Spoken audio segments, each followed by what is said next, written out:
Alright, I couldn't wait to talk about this. It's finally time to talk about Cosmic Garou. The full name is actually Awakened Garou Cosmic Fear Mode, but that'll be way too long to say each time.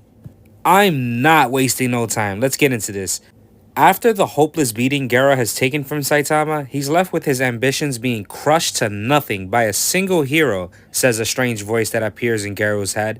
Garou has no idea who's talking with him.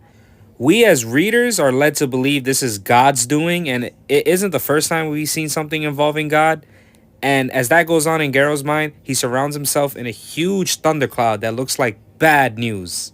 The time has come. All heroes pays attention to this huge thundercloud in concern, and not even a moment later, a figure descends and lands in front of everyone, directly in front of Saitama. It is Garou with another form, but this form isn't like any of the other transformations we've witnessed him change into. This cosmic entity isn't so much of a monster appearance, yet it's the shape of his original body with nothing to look into but the galaxy itself. Saitama thinks that Garou has just changed clothes or something again and wasn't aware of what was about to take place, and even has to rub his own eyes to make sure he's seeing this shit right. I was amazed the first time seeing this form and thought it was fantastic for Garou, and definitely wasn't expecting this to be his final form in this fight. But I have to give credit to the original final form for Garou in the webcomic version. I don't know about you guys, but I happen to enjoy the look of this design too, and really like the horns that goes with this form. Which do you guys enjoy more, the webcomic version or the manga? Let me know. Can I just say, if this was any other series, I would have been saying the person who just went into a cool, terrifying transformation would have beat the hell out of the person they were going up against. But no, this whole time I'm still thinking, as awesome as this is, you still gotta hope and pray, Garou, that you can at least break a bone in Saitama's body in all of this, because Saitama's level is unmatched. Cosmic Garou uses nuclear fission as his first attack against Saitama, and the one punch alone fits the name of the attack as it blows up the field like any nuclear explosion. We're all aware that Garou is the master at replicating the moves of others, and we've seen it done countless times.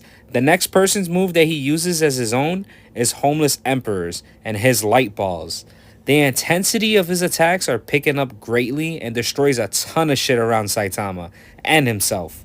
When the smoke has cleared, all it really does is damage Saitama's clothes, and that upsets Saitama. Come on, Garou, have some more empathy in all of this. Clothes ain't cheap, and that costume isn't gonna be fixed in no time. Now that I think about it though, maybe it will be. Genos will probably make sure that that costume is 100% in no time. But still, it's about courtesy, Garou. Anyways, Garou speaks and claims he's feeling omnipotent as he readies for his next move. Another imitation of another's attack, and this time it's Saitama's. Before he does, you can see Garou literally change his empty face into Saitama's for a moment. That's pretty cool that he does that, and honestly, with the way Garou be using every person's moves, how fitting would it be to have Garou change the empty galaxy face into the person he's thinking about when he's about to use their move? The attack commences, we the reader see him use consecutive normal punches, but Saitama uses the same back, and their fists clash against each other. Cosmic Garou strikes Saitama across the face and sends him flying into the water with some impressive speed. We may be equal now, Garou says, then declaring that he will master the principles of the techniques he has copied, and at that point Saitama won't be able to keep up. Garou uses a gamma ray burst on his own self, and if you don't know what a gamma ray burst is, it's when a massive star essentially runs into the end of its life, when it runs out of fuel and collapses under its own weight. What does that mean for the people near a gamma ray burst? Typically, a gamma ray burst would destroy a lot of the Earth's ozone layer and cause a huge problem to everyone and everything living on the planet because of the massive radiation we'll be exposed to. Let's see what eventually happens to everyone on the battlefield.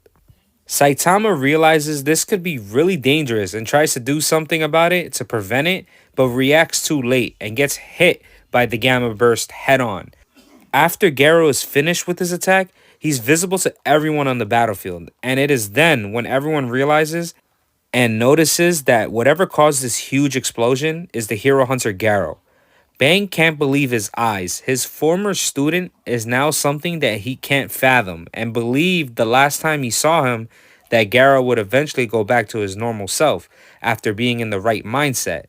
Bang asks Garou what has happened to him, and we then see what caused this transformation.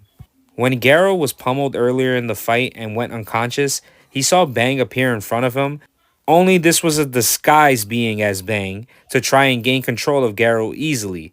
However, Garou saw through this fake since Bang would never say such kind words towards Garou and slaps his hand away rather than taking it.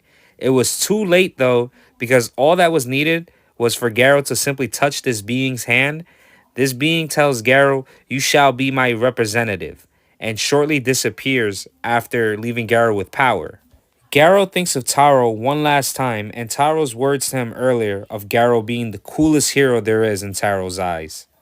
"This is goodbye," says Garou, and apologizes because he now has evil deeds to do. What a chapter and what a upgrade to Garou. Let's be honest, I'm not a power scaler, but Cosmic Garou is a different level of menacing power in the One Punch Man verse. His power is unmatched to anybody else that exists in this story, besides Saitama, of course, and I guess for this god that gave him the power. But as for Tatsumaki and Blast, I don't see any way they can rival his power. That copying ability of his is so damn OP too. In the beginning, I thought it only applied to pure martial arts, but then Garou continues to do extra shit with it. He can't stop. It's probably common to really like Garou and have him as your favorite One Punch Man character, but he's my favorite and I don't care. I'll say it again too. This design is incredible. Dare I say, godly. Tune in for my next video of One Punch Man to keep talking about this fight because it only gets better. We're soon reaching the moment where we've seen an expression from Saitama that we've never seen before from him in a fight. You don't want to miss it if you've never read the manga. Most of y'all are probably watching right now laughing, saying, Corbox, you're late as fuck. Just post the next one. We know what happens. Fine, I'll work on it as soon as I can. Like, sub, comment. I'll see y'all on the next one.